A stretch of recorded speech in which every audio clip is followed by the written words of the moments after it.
I stood frozen in the hallway, my hand still on the doorframe, as my son's words cut through me like shattered glass. Just play nice until she dies, babe. Then that beach house is ours. He was laughing. Actually laughing. What he didn't know, what he couldn't have known, was that I'd signed the papers that very morning. The beach house he was counting on inheriting, I'd sold it 3 hours earlier. My name is Diane Mitchell. I'm 72 years old, and for most of my life, I believed that being a good mother meant sacrifice. It meant putting your children first, always. It meant swallowing your hurt and making excuses for their behavior, because that's what mothers do. That phone call changed everything. Let me take you back to where this all began, because understanding how I got to that doorway requires understanding the life I built, the love I gave, and the devastation of realizing it might have all been for nothing. My husband Richard and I bought that beach house in 1988. It wasn't much back then, a modest 2-bedroom cottage in Wilmington, North Carolina, with weathered blue shutters and a porch that creaked when you walked across it. But it had something that took my breath away, an unobstructed view of the Atlantic Ocean that made you feel like you could see all the way to tomorrow. Richard was a civil engineer, steady and practical. I taught 3rd grade for 37 years. We weren't wealthy, but we were careful with money. That beach house represented every vacation we didn't take, every restaurant meal we skipped, every sacrifice we made together. It was our dream, our retirement plan, our legacy. The year we bought it, interest rates were sky high. Our mortgage payment was more than we could comfortably afford, but Richard said some things were worth stretching for. We spent that first summer painting every room ourselves, stripping wallpaper until our fingers were raw, refinishing the floors on our hands and knees. Every improvement we made together. That house wasn't just property. It was a testament to our partnership. We had 2 children. Kelly, my daughter, moved to Seattle after college and built her own life out there. She became a pediatric nurse, married a kind man named Tom, and gave us 2 beautiful grandchildren. We weren't as close as I would have liked. The distance made things difficult, but we talked every few weeks, and she visited when she could. Kelly had always been independent, self-sufficient. Even as a child, she never asked for more than she needed. Then there was Michael, my son. My firstborn. Michael was 47 years old that autumn, and he'd never quite found his footing. He'd started a dozen businesses that folded within months, a food truck that never made it past the planning stage, a consulting company with no clients, an online store selling products he never actually sourced. He'd been through 3 marriages, each one ending with him explaining why it was the woman's fault. He had 2 children he barely saw and child support payments he resented making. Richard used to worry about Michael constantly. He's got to learn to stand on his own feet, he'd say. But then Michael would call with some crisis, and Richard would quietly transfer money into his account. We both enabled him. I see that now. We thought we were helping, but we were teaching him that he'd never have to face real consequences. But he was my son. And I kept hoping that maybe, just maybe, the next venture would be the one. The next relationship would be the one. That eventually, he'd mature into the man I'd always believed he could become. Richard died 4 years ago. A heart attack. Sudden and cruel. One moment he was planting tomatoes in our garden, and the next he was gone. The grief nearly destroyed me. For months, I moved through life like a ghost, going through motions without purpose. Michael was attentive those first few weeks after Richard's death. He helped with the funeral arrangements, sorted through paperwork, even stayed with me for a few days. I remember thinking, through my fog of grief, that maybe tragedy had finally made him grow up, that maybe losing his father had shown him what truly mattered. I was wrong. About 6 months after Richard died, Michael started bringing up the beach house more frequently. At first, it seemed innocent enough. "Mom, are you sure you want to keep paying for 2 properties? That's a lot of maintenance. You know, Mom, at your age, you should be simplifying. That beach house is just going to become a burden. Have you thought about what you want to do with the house? You know, for estate planning purposes?" I was still deep in grief, barely keeping my head above water, and these questions felt exhausting. But Michael presented himself as concerned, helpful, looking out for my best interests. So I'd change the subject and he'd let it drop, until the next visit, then the next. The thing about manipulation is that it's rarely obvious when it's happening to you. It's not a sledgehammer, it's erosion. Gentle, persistent, wearing you down so gradually that you don't notice you're losing ground until you're standing in a hole. Around this time, Michael started dating Vanessa. She was 15 years younger than him, a real estate agent with an Instagram account full of designer handbags and luxury vacations. They'd been together maybe 4 months when he started bringing her around. Vanessa had a way of walking through my home like she was appraising it. Her eyes would linger on my mother's china cabinet, Richard's coin collection, the paintings we'd collected over the years. She'd make comments that seemed complimentary but left me feeling unsettled. "This is such a charming house, Diane. These hardwood floors must be original. They'd be worth a fortune restored." "Is this silverware sterling? You don't see quality like this anymore." And always, questions about the beach house. Michael showed me pictures. It must have appreciated so much in value. That area has really blown up. "Do you rent it out? You could make a killing on summer rentals. Have you had it appraised recently? I could connect you with someone who specializes in coastal properties." I started to feel like prey. The visits increased. Michael and Vanessa would show up unannounced on Saturday mornings. They'd stay for Sunday dinners that stretched into the evening, with Vanessa casually scrolling through real estate listings on her phone. "Look at this, Michael. This condo sold for $800,000. It's 3 blocks from your mom's beach house, but half the size. Can you imagine?" Michael would lean over, whistle appreciatively, then glance at me with meaning. The suggestions became less subtle.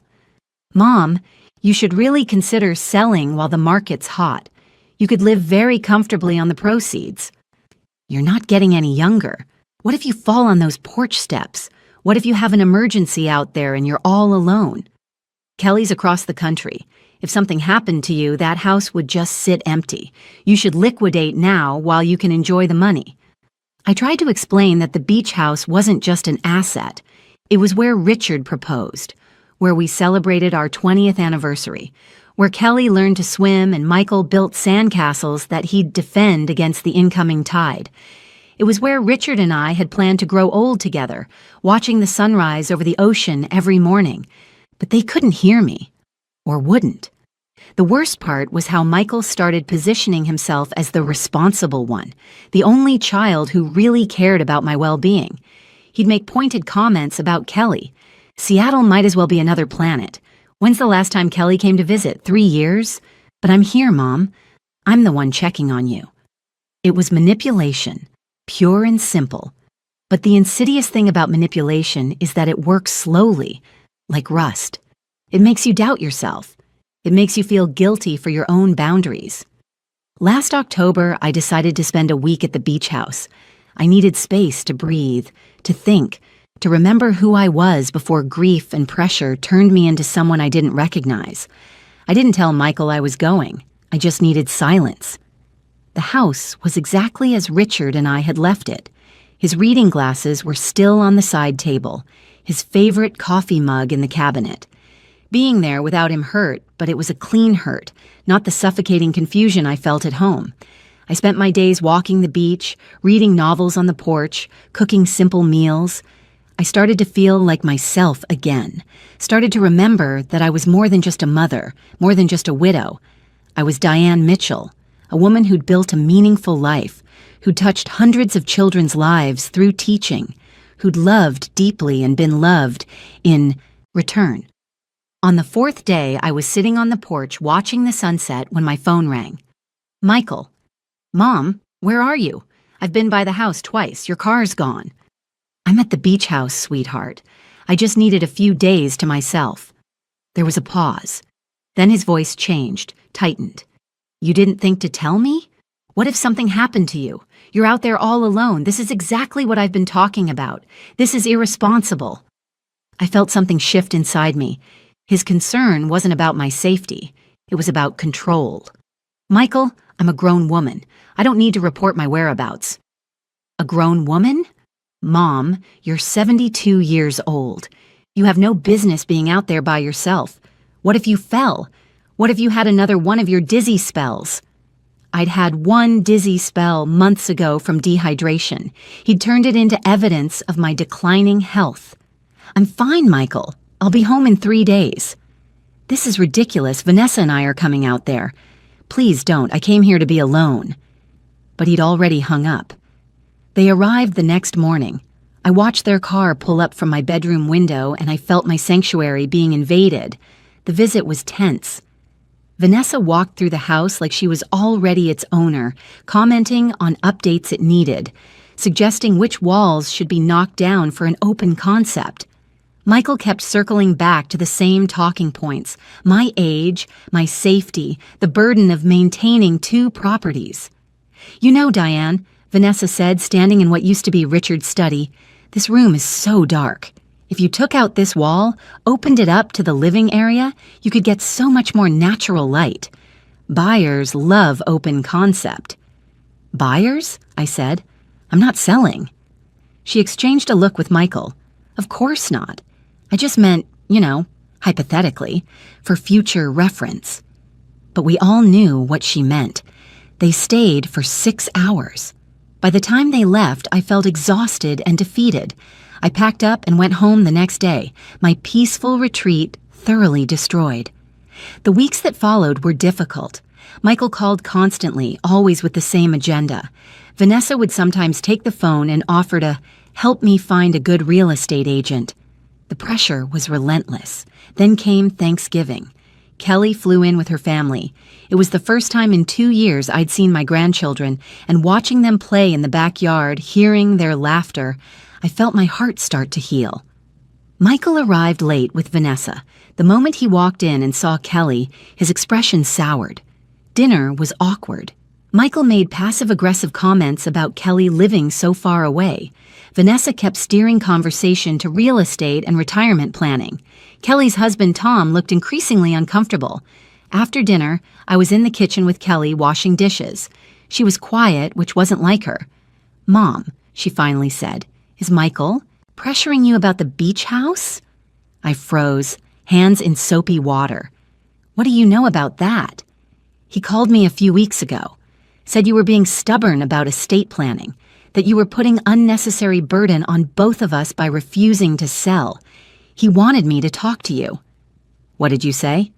"I told him it's your house and your decision. But Mom, the way he was talking, it didn't sound like concern. It sounded like he'd already spent the money." That conversation planted a seed. I started paying closer attention, started noticing things I'd been too grief-stricken or too conditioned to see. I noticed how Michael never asked about my life, my feelings, my interests. Every conversation was transactional. Every visit had an agenda. I noticed how Vanessa photographed my possessions when she thought I wasn't looking.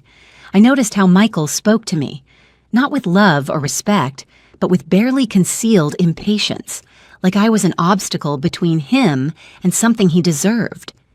In December, I had lunch with my friend Patricia.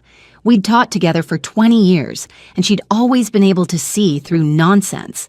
I told her everything. She listened, her face growing increasingly grim. "Diane," she said when I finished, "you know what this is, don't you?" "Concern?" I offered weakly. "Financial elder abuse." She said it plainly. "He's trying to isolate you from Kelly, make you doubt your own judgment, and pressure you into giving up an asset he feels entitled to. This is textbook." The words hit me like cold water. Financial elder abuse, not a concerned son, an abuser. "I know this is hard to hear," Patricia continued, "but I've seen this before. My cousin went through something similar with her son. It started with little suggestions, escalated to pressure, and ended with him having power of attorney and draining her accounts. She lost everything before her daughter could intervene. I felt sick. It can't be that bad. He's my son. And you're his mother, not his bank. Diane, listen to me. People who truly love you don't make you feel guilty for protecting yourself. They don't count your assets while you're still alive. They don't bring their girlfriends to appraise your home. I spent Christmas quietly, deflecting Michael's calls. I needed space to think. By New Year's, I'd made a decision. I needed to know the truth. I needed to understand exactly what I was dealing with. I called Michael and told him I was thinking seriously about his suggestions, that maybe he was right about simplifying my life. His excitement was palpable. "That's great, Mom, really great. Vanessa knows a fantastic agent. We could get the ball rolling this week." "Let's not rush," I said. "But why don't you two come over next Friday?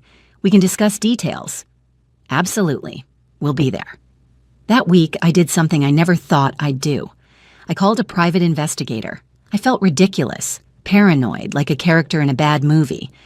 But Patricia's words kept echoing. Financial elder abuse. The investigator's name was Sharon Reeves. She was a former police detective, probably around 60, with kind eyes and a no-nonsense demeanor. "Mrs. Mitchell," she said, "you'd be surprised how common this is. Adult children who view their elderly parents as ATMs. I want you to trust your instincts. If something feels wrong, it usually is." I hired her to run a background check on Vanessa and to look into Michael's finances. What she found made me sick. Vanessa had been married 4 times. Each marriage ended with her receiving significant assets in the divorce. She'd been sued twice by former clients for breach of contract. She had a pattern. But it was Michael's finances that truly shocked me. He owed back taxes, not just a year or 2, but 5 years of accumulated debt. He defaulted on a business loan. He'd taken out a second mortgage on a rental property he owned and was 3 months behind on payments, facing foreclosure.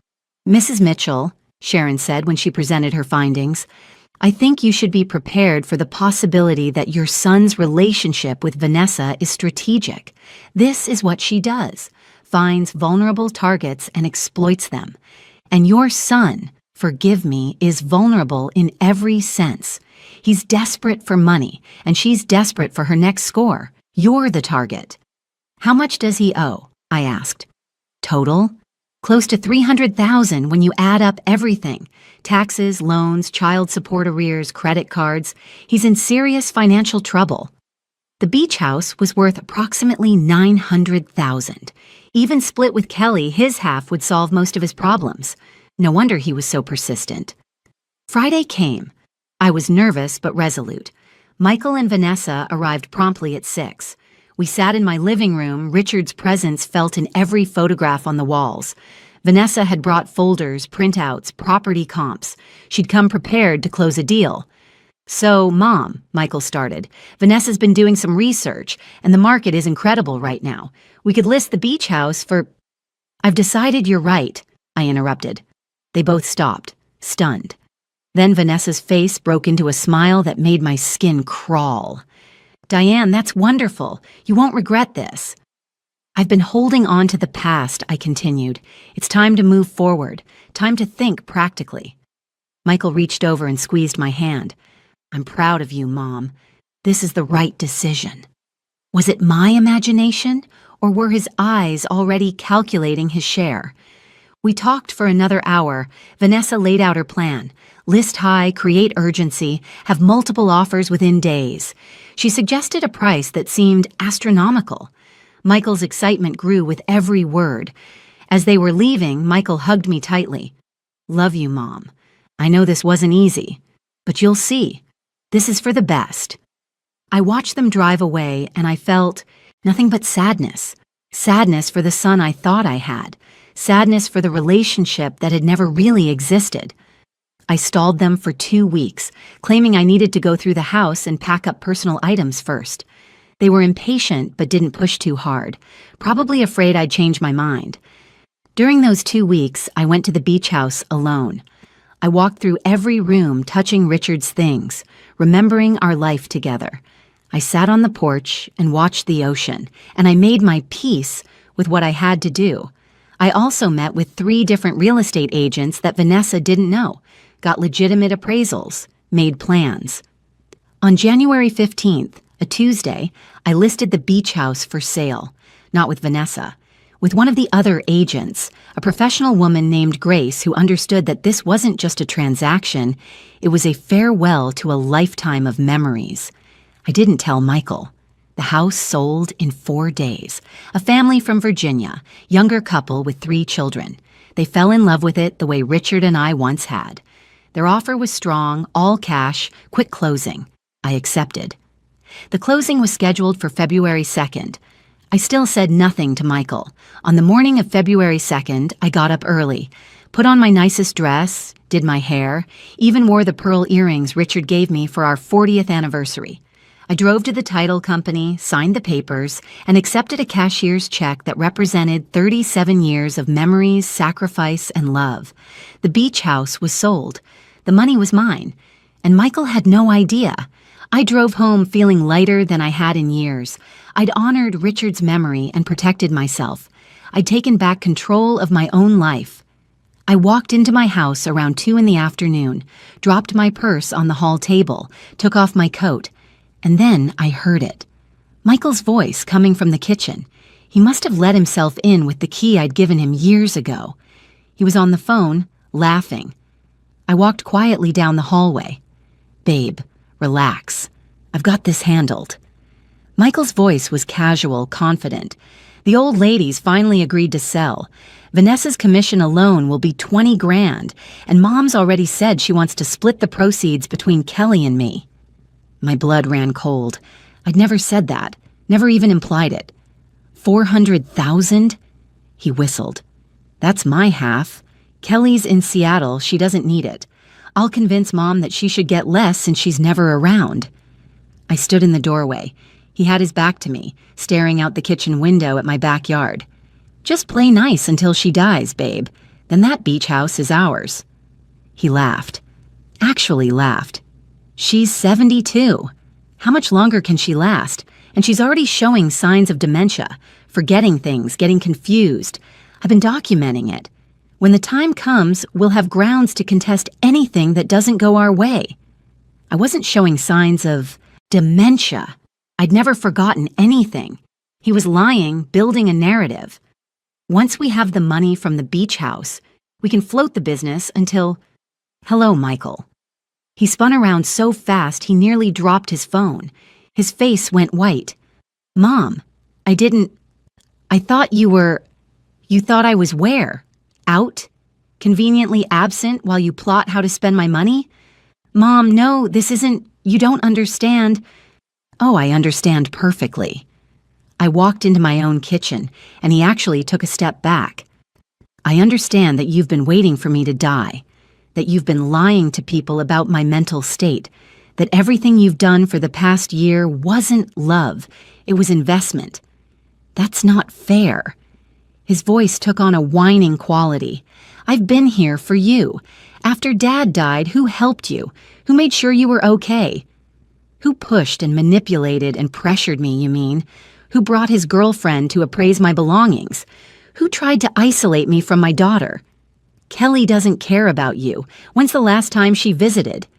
She was here for Thanksgiving. You were too busy resenting her to notice. And she didn't visit more because every time she did, you made it miserable." Vanessa's voice came tinny through his phone, still connected. "Michael, what's happening?"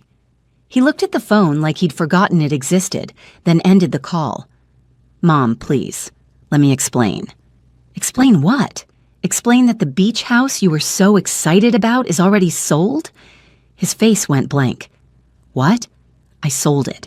This morning. Signed the papers 3 hours ago. That beach house you and Vanessa were counting on? That money you'd already spent? It's gone. Well, not gone, it's mine. In my account, where it belongs."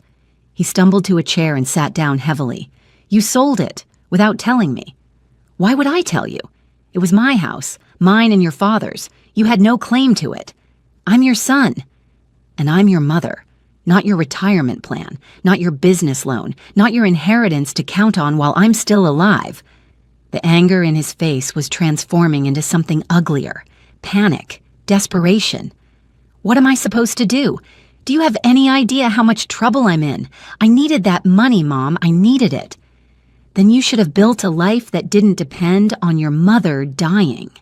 He stood up, his hands shaking. This is Kelly's fault. She got in your head. She turned you against me. Kelly didn't do anything except love me without condition, without agenda. The only person who turned me against you was you. You're being cruel. You're being selfish. That house should be family property. It was family property. Richard's and mine. We bought it. We paid for it. We maintained it. You have no right to it. No right? I'm your child. You're a 47-year-old man who spent his entire life waiting for handouts. From me, from your father, from 3 ex-wives, and now from Vanessa. When... Exactly. Were you planning to stand on your own feet? The words hung in the air between us. His face crumpled, and for a moment I saw the little boy he used to be. The one who'd cry when he scraped his knee. The one who'd bring me dandelions from the yard. But then his expression hardened. "You'll regret this," he said quietly. "You're going to die alone, and you'll regret pushing away the only person who cared. If you cared, Michael, you wouldn't have been waiting for me to die." Michael left without another word. He slammed the door hard enough to rattle the windows. I stood in my kitchen, my heart pounding, and waited for the regret to come. The guilt, the second-guessing. It never did. Instead, I felt free. He called 17 times that evening. I didn't answer. Vanessa called 6 times. I blocked her number. The next day, I drove to my lawyer's office and updated my will. Kelly would inherit the house and the bulk of my estate. Michael would receive a modest sum, enough to show I hadn't forgotten him, but not enough to validate his behavior. I also set up a trust for Kelly's children's education. Richard would have loved that. 3 days later, Kelly called. "Mom, Michael's been blowing up my phone. He says you sold the beach house and cut him out completely. He's saying terrible things about you, about me. What's going on?" I told her everything. The pressure, the manipulation, the overheard conversation. She listened in silence. When I finished, she was quiet for a long moment. "Mom, I'm so sorry. I should have said something sooner. I should have protected you." "Sweetheart, you did. You asked the right questions. You trusted me to make my own decisions. That's all I needed." "Are you okay? Really okay?" For the first time in a year, I could answer honestly. "Yes, I really am."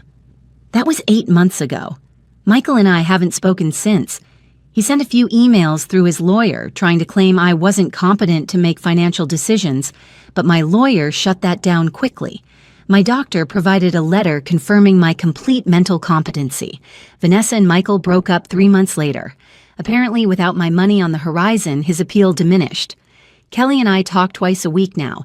She's planning to visit next month with the whole family.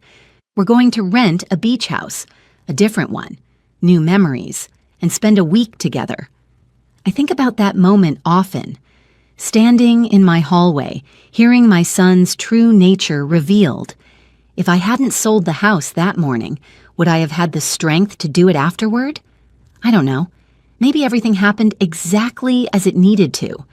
People ask me if I'm sad about Michael, if I miss him. The truth is complicated. I miss the son I thought I had.